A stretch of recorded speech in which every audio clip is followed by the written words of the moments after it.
Buenos días, queridos amigos y amigas. Retomamos el día de hoy nuestros seminarios bíblicos. Hoy, 4 de mayo, era el compromiso y es un gusto, un honor poder continuar. Habíamos establecido, conforme nuestra programación, que habiendo culminado el seminario sobre el libro de Apocalipsis y el libro de Daniel, íbamos a lanzar un nuevo seminario que era todo un paquete con un programa bastante ambicioso, que si el Señor nos lo permite, iba a abordar unos temas bastante grandes, bastante codiciosos, bastante apetitosos, donde íbamos a abordar desde el libro de Santiago o el libro de Jacobo para poder incursionar un poco más adentro, dentro del universo de la palabra de Dios, para poder ingresar en lo que es el libro de Isaías, de Jeremías, y culminar este ciclo y este seminario con el libro de Joel. Un programa bastante ambicioso, bastante codicioso, bastante denso y probablemente un programa para unos 2 o 3 años. Empezaremos el día de hoy con el libro de Santiago. Es muy importante para poder iniciar este seminario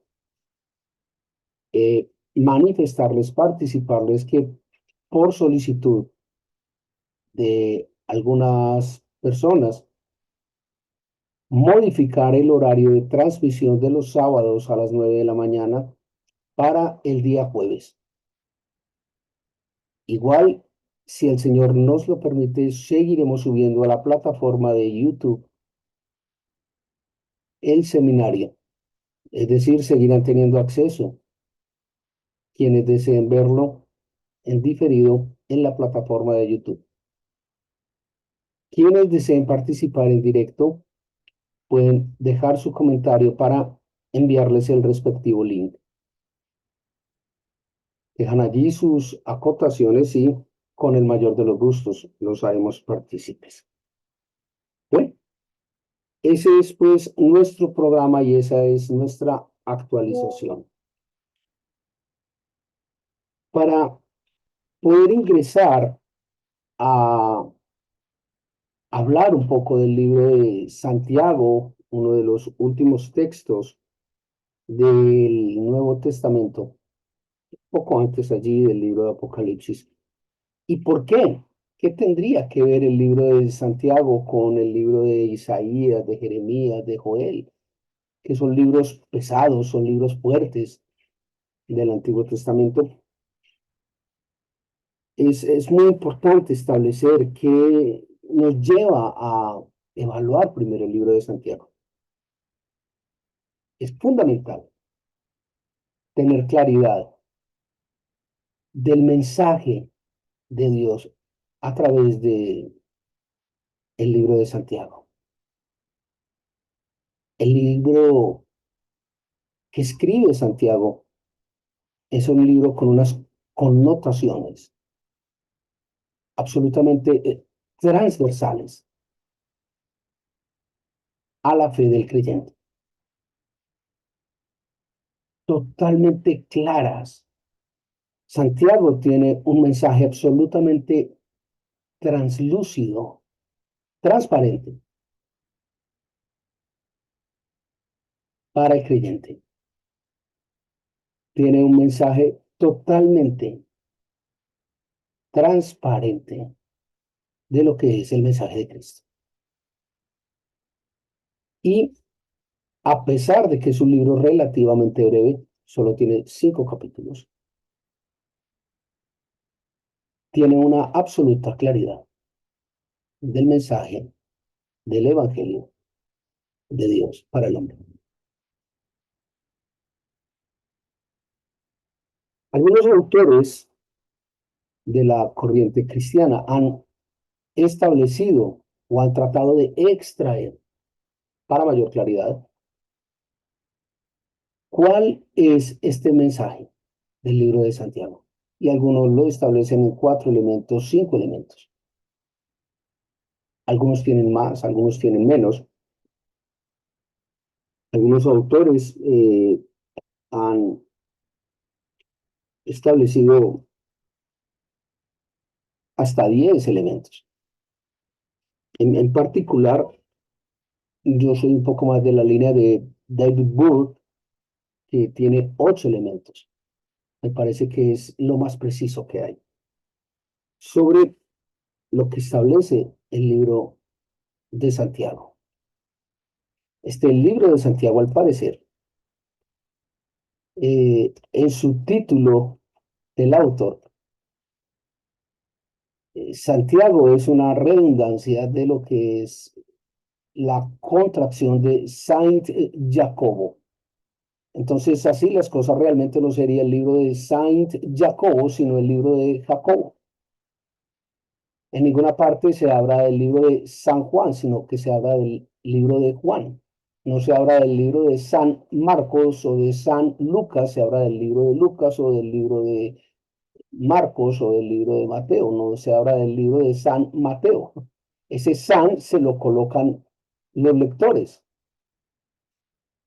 Así las cosas, entonces este sería el libro de Jacobo, no de San Jacobo. Es decir, no sería el libro de San Jacobo, San Tiago, sino de Jacobo. Estos 8 elementos de los que se habla claramente en el libro de Jacobo o de Santiago,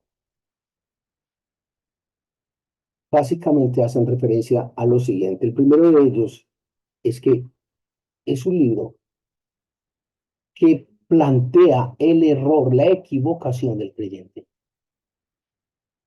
al tener un doble ánimo ante la condición de la tentación.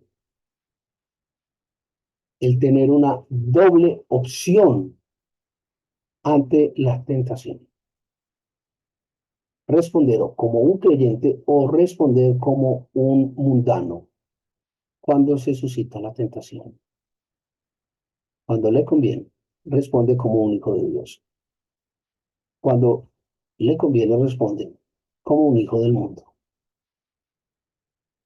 Y esto, de acuerdo al planteamiento bíblico, al planteamiento de Dios, es lo que establece el libro de Santiago o de Jacob. En segundo lugar, de acuerdo al planteamiento de David Bohr, es que no es suficiente con conocer la palabra de Dios. Hay que ir mucho más allá y convertirnos en hacedores de la palabra de Dios. No es suficiente con que conozcamos claramente lo que dice la palabra de Dios. No es suficiente con estudiar la palabra de Dios. Hay que ser parte activa, hay que ser el verbo de la palabra de Dios. Es decir, hay que ser ejecutores claros de la palabra de Dios. En tercer lugar, habla claramente el libro de Santiago que no es admisible dentro de la palabra de Dios el tener la acepción de personas.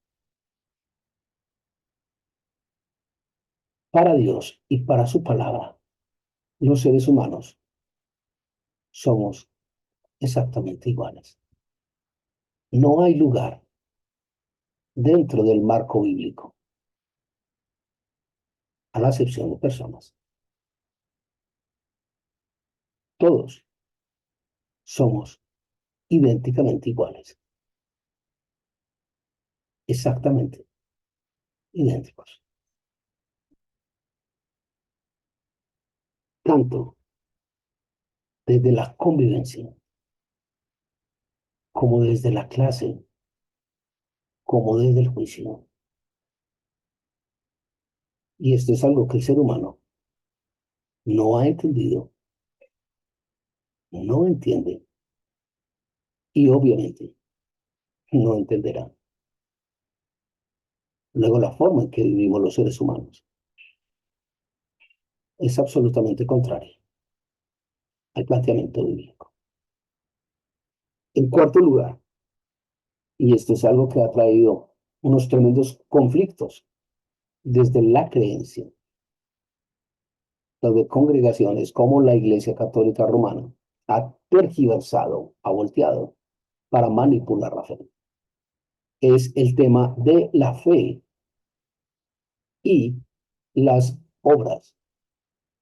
Santiago es muy enfático, es muy claro en el tema de la fe y de las obras. Es precisamente San Jacobo, Santiago, Jacobo, quien establece que una fe sin obras es una fe muerta. Es Santiago el que establece, muéstrame tu fe, perdón, muéstrame tus obras y te mostraré tu fe. Y entonces aparecen unos conceptos totalmente tergiversados de la fe, como son las obras de misericordia. Aparece el concepto de que hay que hacer buenas obras para ganar el cielo. Aparecen las indulgencias. Nada más errado que ese concepto a la luz del libro de Santiago. Es totalmente al revés. Como yo ya tengo el reino de Dios, producto de eso, hago buenas obras. No es al revés. No es que tengo que hacer buenas obras para llegar al reino de Dios. Si el mal habita en mí, producto de ese mal no puedo hacer buenas obras. Es precisamente al revés. El quinto elemento es un tema que es álgido, difícil de entender, difícil de asimilar. Y es el tema de nuestra boca, de nuestro léxico, de nuestro hablar, de nuestro diálogo, de nuestra conversación. Santiago nos hace un llamado a este tema y nos invita de una manera taxativa, vehemente y permanente a mantener un diálogo que edifique y que dé testimonio de Dios. Tema bastante difícil en nuestra sociedad y en el mundo actual. Por casualidad, ¿ha escuchado usted las conversaciones de nuestros jóvenes en los colegios, las universidades? Ni que hablar de las conversaciones en los bares, en las fiestas, en las reuniones sociales, en el trabajo.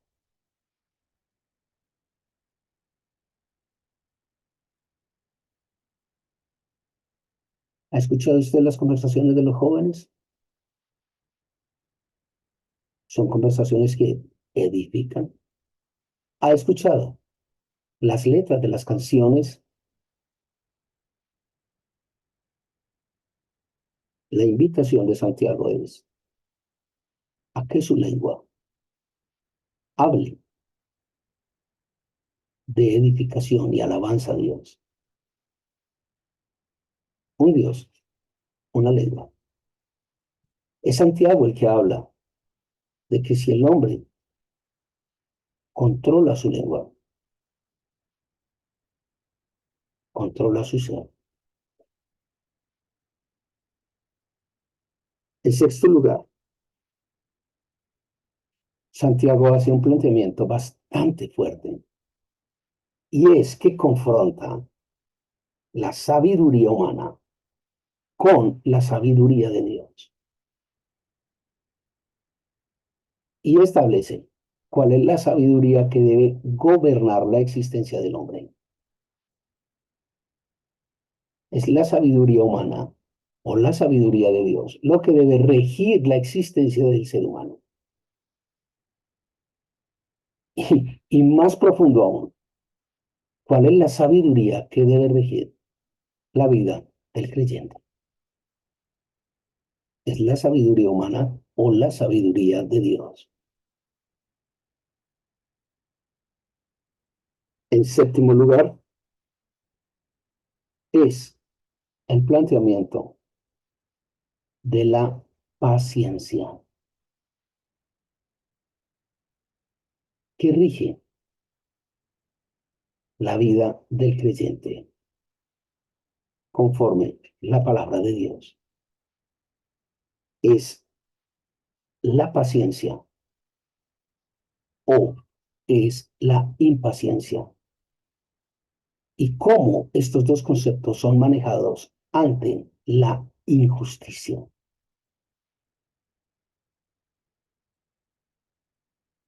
Y este tema de la injusticia va íntimamente ligado a la tolerancia, una palabra común, una práctica casi inexistente en nuestra sociedad. Y en octavo y último lugar, el planteamiento que hace David Brown es una invitación al cuidado fraternal entre los hermanos de la iglesia, entre lo que forma la comunidad.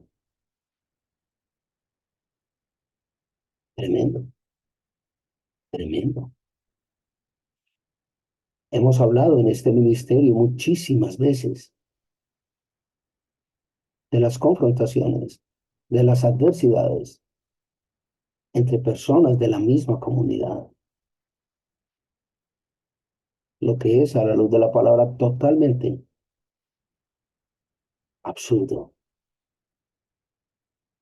Como confrontamos de una manera agresiva al hermano,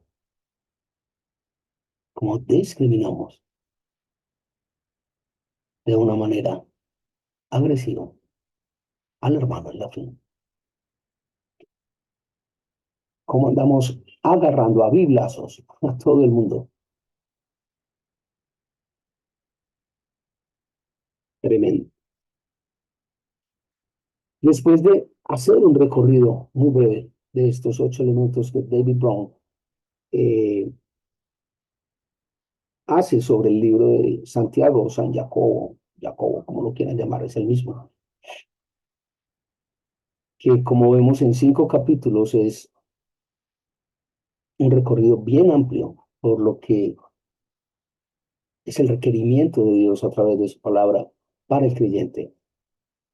Y esto nos va a permitir tener un panorama muy claro de cómo ahondar en libros tan profundos como es el libro de Isaías, de Jeremías, y entrar en un libro tan intenso como es el libro de Joel, muy breve por demás, pero de una tremenda trascendencia. Es muy importante preguntarnos, venga, ¿y cuál Santiago?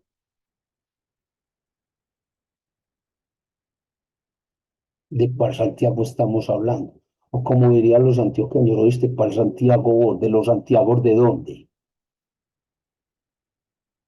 Entonces no faltará aquel que hace un alarde de ignorancia en una orgía inusitada de neuronas y le dice, pues, hombre, el apóstol, pues, ¿quién más iba a escribir el libro? Ah, Santiago el apóstol, pues, claro. ¿Quién escribió la Biblia? Los apóstoles. ¿En serio? Pues le tengo un dato.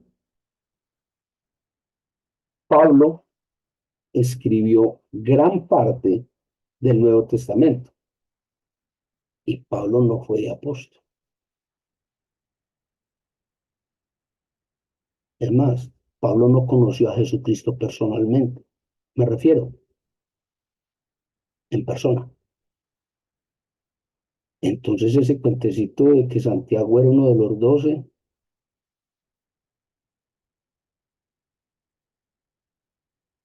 hay que analizarlo con lupa. No sé si me hago entender.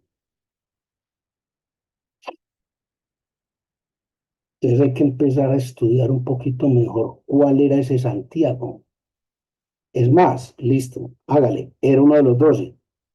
Habían dos apóstoles que se llamaban Santiago. ¿Cuál de los dos?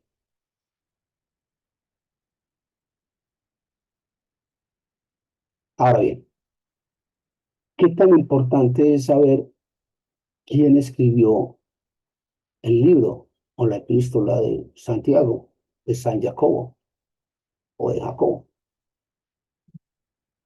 Tiene una importancia o una relevancia especial. Analicemos. Supongamos, solo supongamos que fue uno de los apóstoles. Habían dos. El primero era el hijo de Zebedeo, ¿sí? El hermano de Juan, el pescador. Listo. Uno de los apóstoles que se llamaba Santiago era el hijo de Zebedeo, hermano de Juan, el pescador, el apóstol Juan. Encontramos la cita allí en Hechos capítulo 12, los primeros versículos,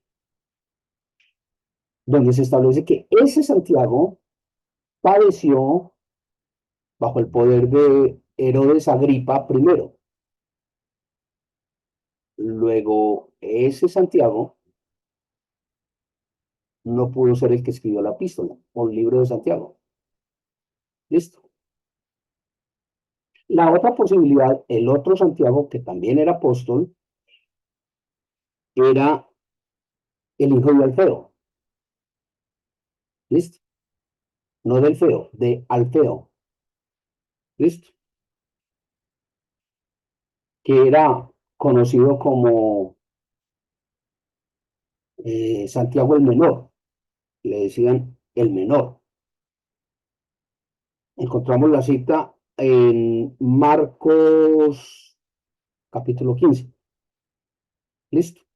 De ese Santiago, que era apóstol, al que le decían el menor, el hijo de Alfeo, encontramos, perdóname que pastelee, no me sé las citas completas, encontramos citas en Mateo 10:3, Mateo 27:26, Marcos 3:18, Marcos 15:40, Lucas 6:15 y Hechos 1:3. Listo. Pero es poco probable por las fechas que ese Santiago al que le decían el menor hubiera sido el autor. ¿Por qué? Porque la forma en que se presenta el autor en el primer capítulo, en los primeros versículos del libro de Santiago, él se presenta a sí mismo como el hermano de Jesús. Cita que es corroborada en Mateo 13:55, en Marcos 6:13 y en Hechos 12:17 y en Hechos 15:13. Eso nos lleva a que no era uno de los 12. Adicionalmente, si se establece que este hermano de Jesús era un personaje muy, muy importante para la iglesia de Cristo en ese momento histórico. ¿Y de dónde sacamos que era un personaje muy importante para la iglesia de Cristo en ese momento histórico? Lo sacamos de la misma Biblia. Encontramos esta referencia en la epístola de Pablo a los Gálatas. Concretamente, en el versículo 2, en el capítulo 2, versículo 9 del libro o de epístola de Pablo a los Gálatas. Lo encontramos en la epístola de Pablo a los Gálatas, capítulo 1, versículos 18 al 19. Y lo encontramos en la epístola primera a los Corintios, 1 Corintios, capítulo 15, versículos 5 al 7. Pero más allá de estas referencias cruzadas de las epístolas paulinas, hay una similitud muy grande entre el libro de Santiago, que es el que nos ocupa ahora, y el Sermón del Monte. Y esto es especialmente llamativo. Esto es especialmente transversal a la enseñanza de Jesucristo.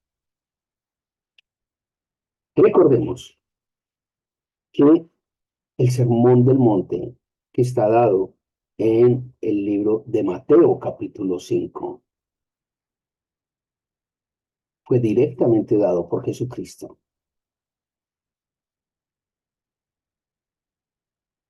Y el libro de Santiago, o la epístola de Santiago, o de San Jacobo, o de Jacobo, tiene diseminado en sus 5 capítulos un parecido extraordinario al Sermón del Monte del capítulo 5. Y todo esto coincide con lo que establece la presentación del libro de Santiago en su primer capítulo, donde Santiago se presenta como el hermano de Jesús. ¿Me hago entender?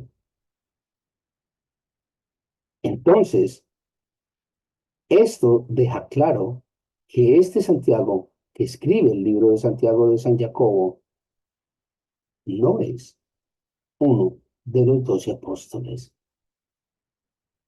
¿Me hago entender? Interesante.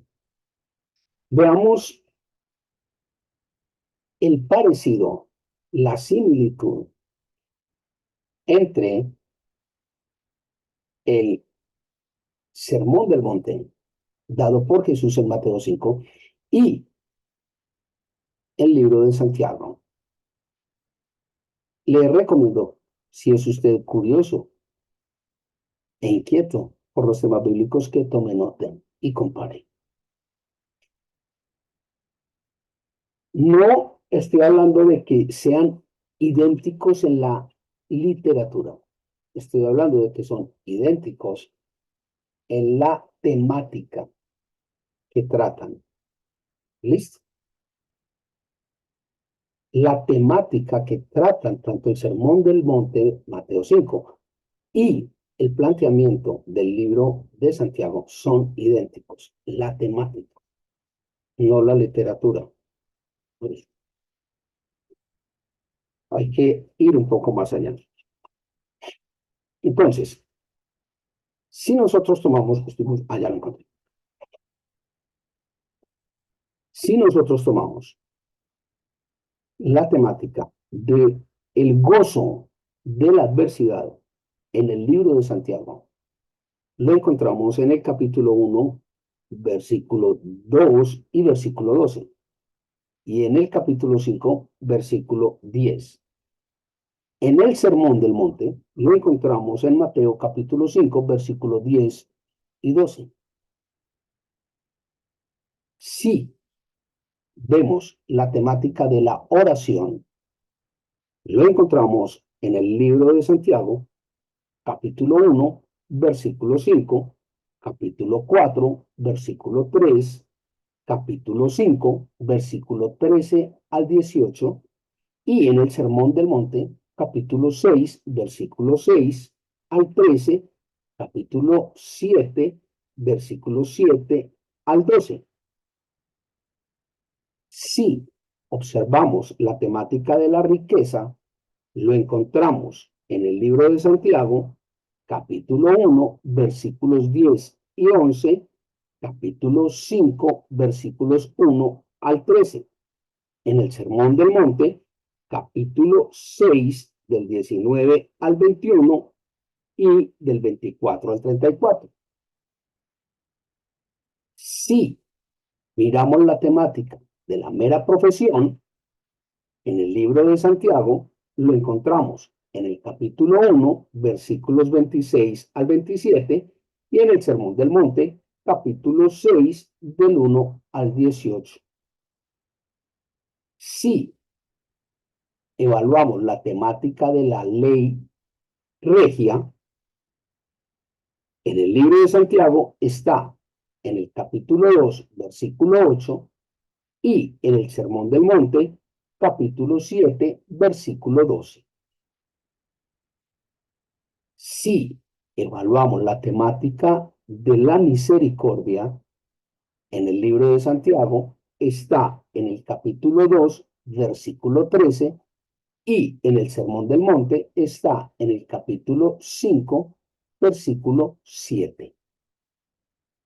Si evaluamos la temática de la fe y de las obras, en el libro de Santiago está en el capítulo 2, versículos 14 al 26, y en el Sermón del Monte está en el capítulo 7, versículos del 15 al 23. Si evaluamos la temática de los frutos, en el libro de Santiago está en el capítulo 3, versículo 12, y en el Sermón del Monte está en el capítulo 7, versículos 16 al 20. Si evaluamos el tema de la prudencia, en el libro de Santiago está en el capítulo 3, versículo 13, y en el Sermón del Monte, está en el capítulo 7, versículo 24. Si evaluamos la temática de la paz, en el libro de Santiago está en el capítulo 3, versículos 17 y 18, y en el Sermón del Monte está en el capítulo 5, versículo 9. Si evaluamos la temática del enjuiciamiento, en el libro de Santiago está en el versículo 4, en el capítulo 4, versículos 11 al 19, y en el Sermón del Monte está en el capítulo 7, versículos 1 al 5. Si evaluamos la temática de los tesoros, en el libro de Santiago está en el capítulo 5, versículo 2, y en el Sermón del Monte está en el capítulo 6, versículo 19. Por último, si evaluamos la temática de los juramentos, en el libro de Santiago está en el capítulo 5, versículo 12, y en el Sermón del Monte está en el capítulo 5, versículos 33 al 37. ¿Cómo vemos?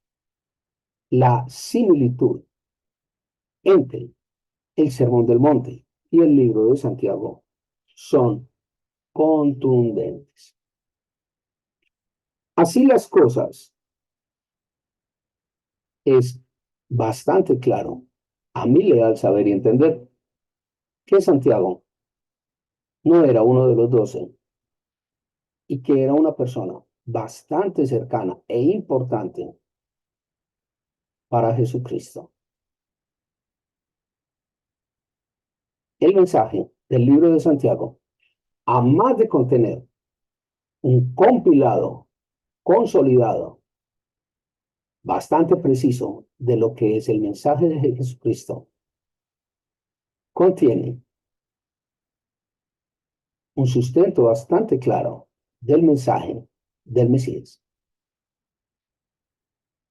Es entonces un extraordinario punto de partida para conocer de una manera didáctica, clara, contundente, cuál es el mensaje, cuál debe ser la posición del creyente en Jesucristo, cuál debe ser la metodología de vida. Un extraordinario punto de partida antes de empezar a caminar en un camino denso, importante para el creyente, como es el libro de Isaías, el libro de Jeremías, para cerrar con un libro extraordinario y bastante denso, como el libro de Joel. Para empezar, ahora sí, con un tema pesado, sin violencia, con un tema fuerte en materia con el libro de Santiago. Y para finalizar nuestra reunión del día de hoy, introductoria, es importante que empecemos a hablar de la prueba.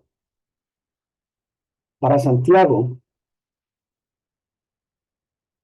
en el capítulo 1, la prueba tiene dos componentes. Santiago divide la prueba en dos.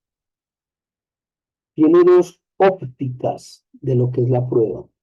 Tiene una óptica del versículo 2 al 11 en el capítulo 1. Capítulo 1, versículo 2 al 11, tiene una óptica de lo que es la prueba. Y del 12 al 18 tiene una óptica distinta, totalmente diferente, contraria de lo que es la prueba. La prueba. Capítulo 1, libro de Santiago. ¿Por qué? Porque en el capítulo 1, del versículo 2 al 11, Santiago habla de que en la prueba hay que encontrar gozo, paciencia, madurez, crecimiento. Pero en la misma prueba, Santiago, del versículo 12 al 18, habla de que en la prueba también se puede encontrar tentación, concupiscencia y muerte. Dos caminos para la misma prueba. Uno está escrito del versículo 2 al 11 y otro está escrito del versículo 12 al 18. Y dos caminos totalmente distintos. Toda una dicotomía para la prueba. Usted escoge por dónde se quiere ir. Usted se va del versículo 2 al 11 y en la prueba usted puede encontrar gozo, paciencia, crecimiento y madurez. O usted se va del versículo 12 al 18 y usted puede encontrar concupiscencia, tentación y muerte. ¿Por dónde se quiere ir? Santiago no da una tercera opción. Lo que pasa es que el hombre, en su infinita estupidez, en su infinita necedad, encontró un versículo que es el 11:30 al 11 y antecitos del 12,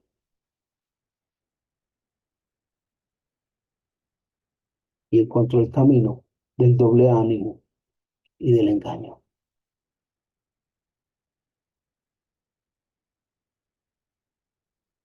Y es ahí cuando cae el palo y mata al hombre.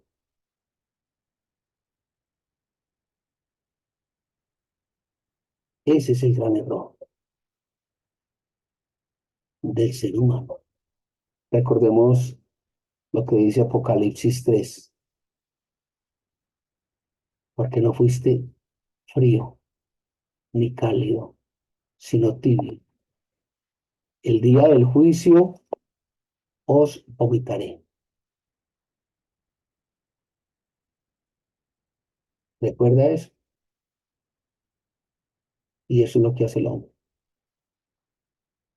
No fue frío, no se fue por Santiago 1 del 12 al 18.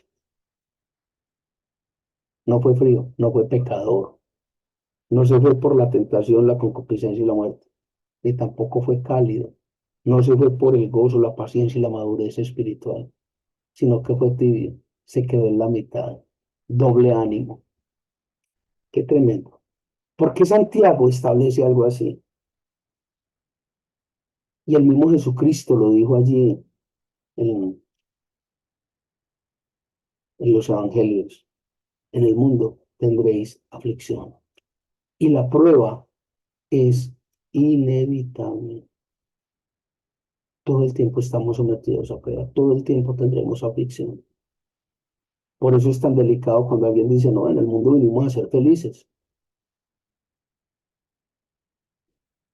¿En serio? Yo no creo, yo no creo. Vive la vida, mira que se va y no bien. Voy a gozar, Yo no creo, pues la verdad no creo. No cuando uno cree en Dios, en el Dios de Abraham, de Isaac, de Jacob, de Moisés. Pues cuando uno viene a creer en otro Dios, es muy probable que sí. La prueba está asociada a la aflicción y a la tentación. La aflicción es interna, la tentación es externa. Estamos. La prueba tiene dos componentes. La aflicción que es interna y la tentación que es externa. Ojo. Y cuando se habla de prueba, bien sea aflicción o tentación, estamos hablando de sufrimiento, persecución, enfermedad, angustia, escasez, pobreza, atracción, riqueza, tentación, carnalidad, seducción, mundanidad.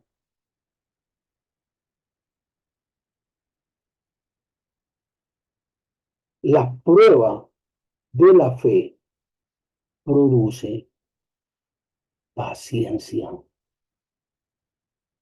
Ese es el quid del asunto.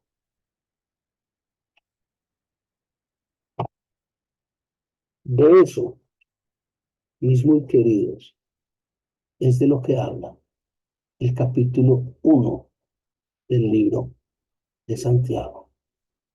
Bienvenidos a este seminario. Y recuerden, vamos los jueves, 7 de la mañana.